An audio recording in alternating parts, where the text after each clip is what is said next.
ನನ್ನನ್ನು ಬಿಟ್ಟು ಹೆಚ್ಚಿನ ದೇವರು ಯಾರಿದ್ದಾರೆ? ಆದ್ರಿಂದ ಅವರು ಭಗವಂತನಿಗೂ ಕೈ ಮುಗಿಯಲ್ಲ, ಆದರೆ ಗುರುವಿಗೆ ಮಾತ್ರ ಕೈ ಮುಗಿಯಲೇಬೇಕು. ಗುರುವಿನ ಸ್ಥಾನ ಭಗವಂತನಿಗಿಂತ ಹಿರಿಯರು.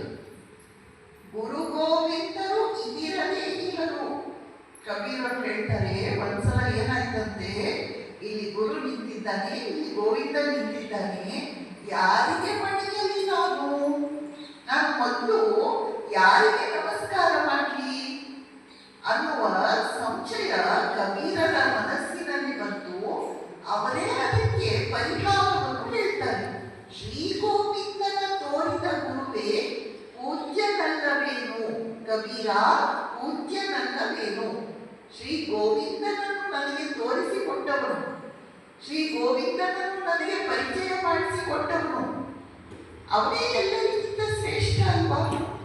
ಗೋವಿಂದನಿಗಿಂತ ಅವನೇ ಶ್ರೇಷ್ಠ ಅಲ್ವಾ ಅಂತ ಆಲೋಚಿಸಿ ಕಬೀರರು ಮೊದಲು ಗುರುವಿಗೆ ನಮಸ್ಕಾರ ಮಾಡ್ತಾರೆ, ಆಮೇಲೆ ಗೋವಿಂದನಿಗೆ ನಮಸ್ಕಾರವನ್ನು ಮಾಡ್ತಾರೆ.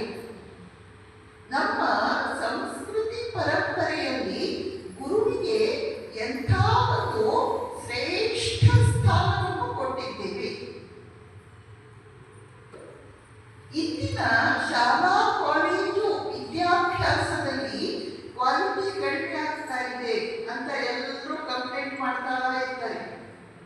ಇಂದಿನ ಶಾಲಾ ಕಾಲೇಜು ವಿದ್ಯಾಭ್ಯಾಸದಲ್ಲಿ ಏನನ್ನು ನಿಜವಾಗಿ ಕಲಿಸಬೇಕೋ ಅದನ್ನು ಕಲಿಸಲಾಗ್ತಾ ಇಲ್ಲ.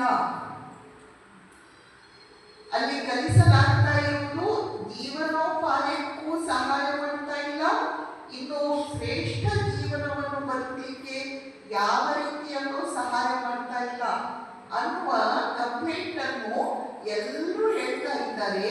ಅದಕ್ಕೆ ಒಂದು ಮುಖ್ಯವಾದ ಕಾರಣ